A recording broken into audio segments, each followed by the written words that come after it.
Hello, welcome to Leaders of Tomorrow, your one-stop platform for anything and everything to do with your entrepreneurial journey. I'm Sunanda Jayaseelan on this very special episode of Leaders of Tomorrow Weekend. We're in conversation with an expert as far as the animal health industry is concerned. My colleague Pooja Jain caught up with the Managing Director of Huvepharma SEA, OP Singh, speaking to him about why there is a great need for better quality animal and agricultural products, what he's doing in that space, his view and his vision as far as the growth of his own company is concerned. All of that and much more in this conversation. Listen.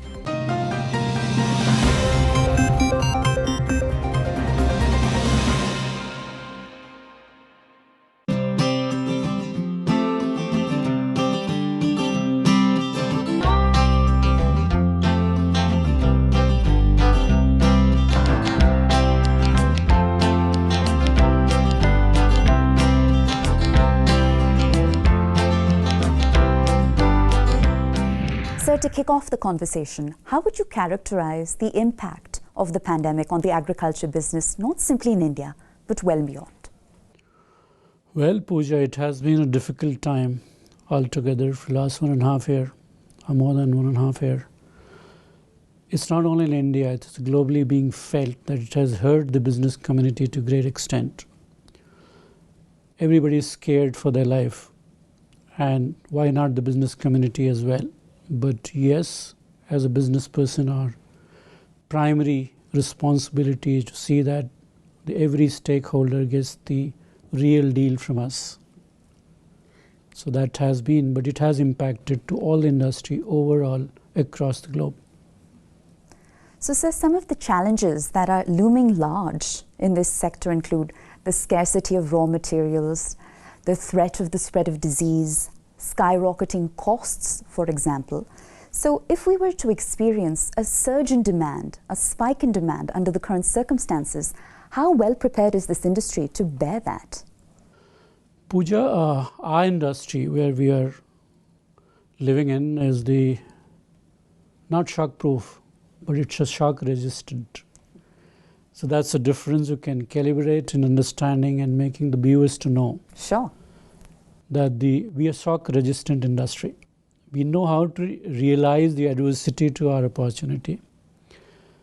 We know that there has been significant shortfall of the raw materials in the animal feed industry as well. Animal production cost has gone up substantially. Every element is hanging like a sword in terms of input cost. But we know how to maneuver the crisis. I'm sure with the new crops coming in by mid-September and beyond, we would be able to cater those compulsions. In addition to this, government has been kind. They have recently issued some notifications and some gadgets which are in favor of import of major ingredient of protein. Yes, the protein is the most expensive, but ever-growing cost economics for protein crisis will have to organize the industry more carefully. Well, let's shift the conversation by talking about the consumer.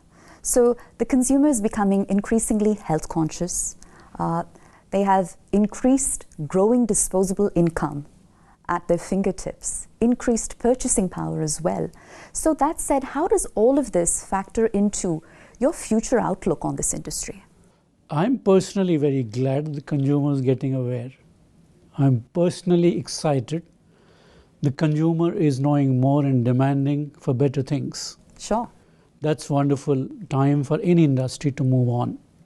But to cater the consumerism of today and tomorrow, we need to structure, organize and calibrate our investments in such a way that we are able to address to all the demands made by consumers. Why not a credible consumer should ask for a safe food? Why not a consumer in future ask for a nutritious deal?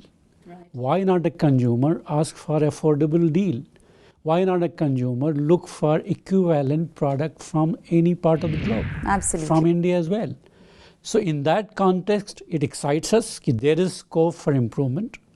There is insistence of quality, which is coming from the consumers. So all our producers have to gear up themselves to come forward with a better deal to the consumers. And I see that is where an opportunity of understanding our capability as India that can be really play the international trade as a consumer in our forefront sight.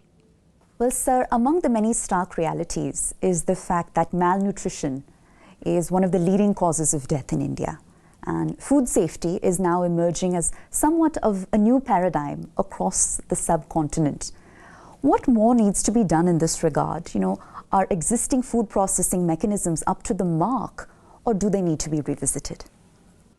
Malnutrition is undernourished data for us. I would respond a little more positively on behalf of the industry. We never worked as a country for protein security. We always looked for the food security. Time has come that we shift our focus towards the protein security. Now, more qualitative food production you do, the better response to the malnutrition as such. But you must understand that we have the largest population of the globe to be catered. If 2050, to my estimate, we have 1.7 billion people in India, imagine our production has to be twice what we produce today as a food. Absolutely. So that challenge will always be there. But that does not mean that our enablers, whether it is coming from the private sector, whether enablers coming from the government sector, or the enablers are going to come in from the regulatory sector, if they do not take shape at right time, we won't be able to overcome the situation very quickly. But as a private sector, we have huge response coming up towards this malnutrition as an issue. Besides that, we have to see protein security as a major coin of the food security. If we don't understand the protein security and food security, we would not be able to administer the prescriptive requirement of the malnutrition. So I'm not too much worried about it. Our responses are getting ready. I think the enablers, if they are put in place, I'm sure we are going to take the numbers down in next 10 years or 5 years as soon as possible. Well, sir, let's talk more about that, because India has long been considered to be a vastly vegetarian country.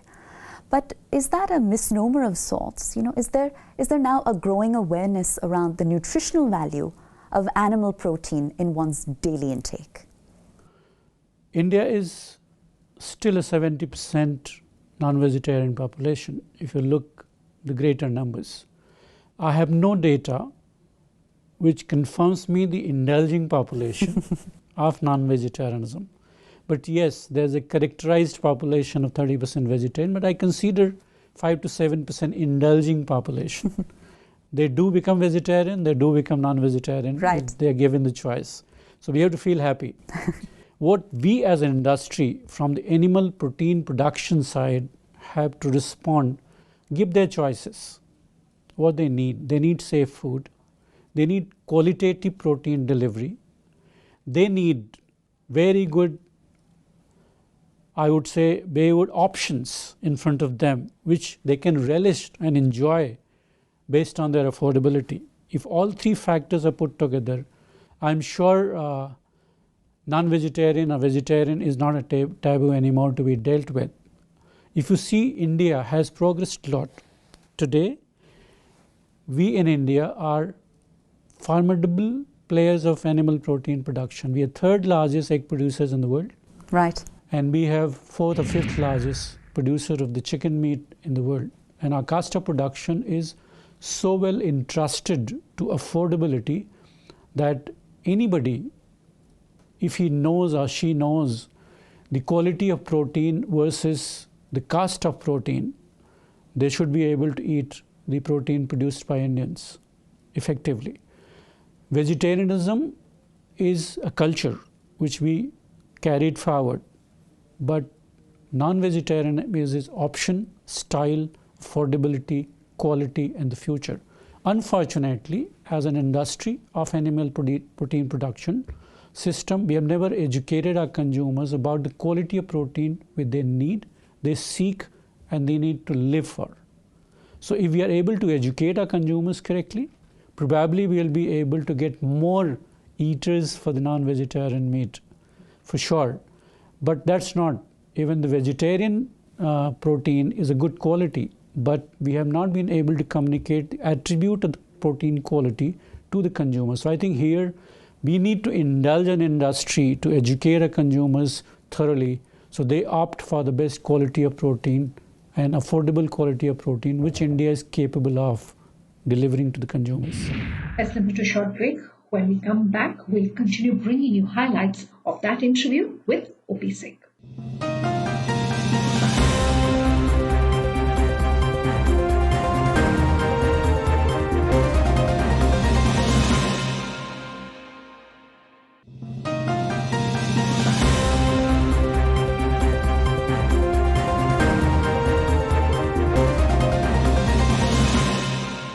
Welcome back. With us here on Leaders of Tomorrow Weekend, a very special conversation with O.P. Singh of Huvepharma SEA.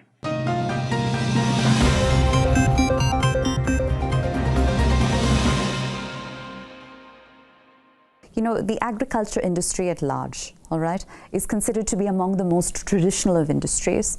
So to what extent has technology permeated this space? You know, are we seeing meaningful advancements in the context of increasing food processing efficiencies or boosting crop productivity, for example, or even for that matter, dialing down on wastage? Pooja, you need to realize the basic facts when you go to hardcore agri-production system. You know, our per capita land holding is extremely fragile. Absolutely. That puts us under tremendous amount of pressure. Now, you know, I mentioned in the past that we have a serious responsibility as industry and the government to create enablers to this farming community. Whether it is finance cost, whether it is technology input, whether it is doorstep technology delivery, whether it is productivity enhancement technology, whether it is post-harvesting technology, whether it is per hectare productivity technology, all this has to be enabled to the farmers. Luckily, the involved farmers in the agri-systems are alert, vigilant, and they're seeking guidance. That's a very positive side. As an industry, when I see, we would like to enable them to come forward for better productivity. Yes, I agree. In the current scenario, our productivity per hectare is very disheartening or, you know, not up to the mark. But I'm sure it will improve with the newer input of technologies. And of course, everything is based on economics, right. You know, return on investments. Right. If our farmers are able to get better prices, if our farmers are able to get better channel of distributions, that's, I call it fundamental enabler for them. They should be able to reach their products at right time, at right place, with the right price.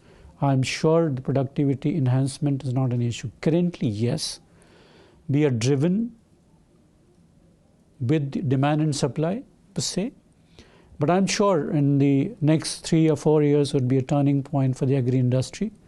Agri-processing to me is the most aggressive, required, as well as fruitful processing system for us to enhance the output from the backward and the forward systems to ensure that the consumers, what they're demanding, they're getting from our industry. So I'm seeing a lot of investments are going to fall into processing side because we have 1.4 billion mouths to be fed and I'm very positive that they need good quality product, and that can come only through processing infrastructure creation process. The whole world, the globe, is looking India as a major supply system or the major producer for the whole world because they know our capability of production, our capability of quality are on meritorious side. Well, sir, as a nation, we are blessed with fertile lands and a favorable climatic environment for agriculture, and yet our farmers are amongst the most marginalized of communities. You know, what do you attribute that to, and what's the solution? Pertinently to reply this question in 3 points. They need knowledge and information at their doorstep. They need to be looked as a profit center. They're not only production center, they must be looked as a profit center. Third, as I told, the credible infrastructure of enabling to handle their produce is a critical requirement on urgency. If these three things are handled, I'm sure they'll come forward to feed the nation perfectly. Now, sir, for this industry to reach the next level of growth, I think the merits of sustainable agriculture need to be well understood by all relevant stakeholders in this ecosystem. What sort of messaging or education efforts do you think can prove most effective in that regard? Pooja, you've stolen the word from me. That's sustainability. Now, sustainability is no more a concept of thought. To me, it's a compulsion. If we need to maintain our ecosystem, if we need to exist on this earth, we have to design a workable model towards sustainability on urgent priority as early as yesterday. Now, sustainability is a very comprehensive phenomenon to be dealt by every industry in this country because of resource prioritization. If we don't learn the resource prioritization, we will default someplace and we'll be forerunner in some places. Right. As far as the agri-system is concerned, as I told you, our enablers must be in place, our finance system should be humble, our infrastructure of marketing should be carefully designed to their convenience, our pricing mechanism has to be more thoughtful, and as well as there has to be structural framework for the farming community to ensure that they're taken up to the international trade framework and their understanding. We must open the knowledge and the banking of knowledge to the farming community as early as possible to ensure they're able to communicate to the international trading mechanism as early as possible. For me, the easiest learning would be knowing what internationally being done. Beside exploiting our file-based technologies and sciences, which have been researched in the past and is still part of the paperwork, they should be brought at front for implementation as early as possible. To me, if the rural India has to revitalize itself, it would come through the agriculture force. And when I say agriculture force, women would be the part of our progress path. Sure. If you do not upgrade their skill, knowledge, education, exposure to the women living in the rural-most part of the country, you cannot revitalize the rural economy by centralizing your information only towards men. So I'm a little bit partial towards women. They should be brought as a working force, skilled force, and driving force to revitalizing the rural economy as it has been done in the many other industries. So that is where I see India can drive its existence of industrialization and semi-industrialization process and agriculture processing industry process only by taking them on the forefront of this industry.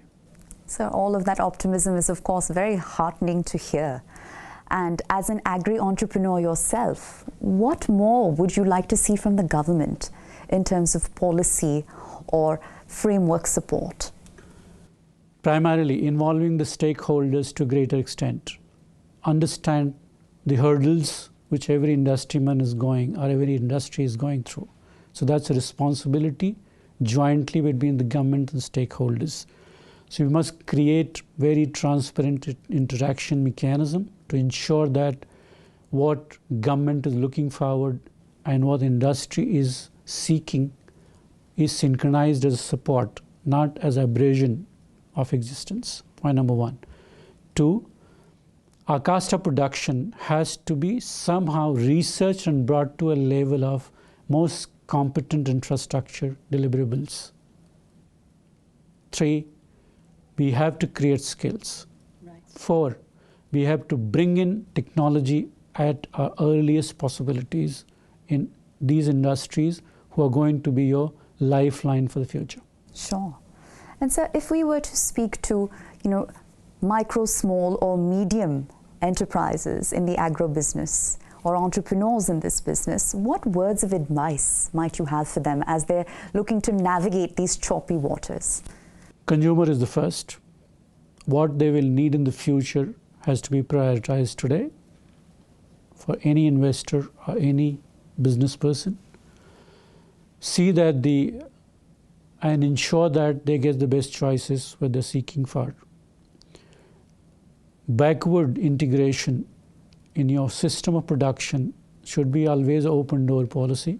Should not hesitate to integrate it backwardly and seek the best technology possible in the world to your own production system so that you're cost efficient, technology advantage, and you are giving the best choice to your consumer.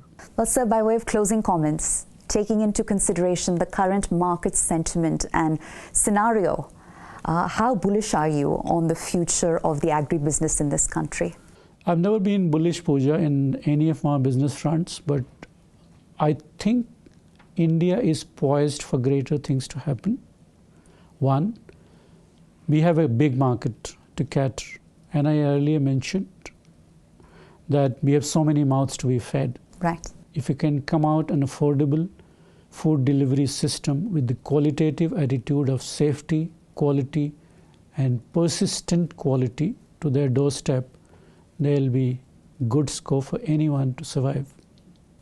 So thank you so much for your time and your insights. And pleasure. We, of course, here at the Leaders of Tomorrow wish you continued success. Pleasure. That's all we could put into this interview. If you have any feedback for us, to let us know. Our details coming up on your screens as we speak. For tonight, it's a wrap. Thanks for watching. Have a good night.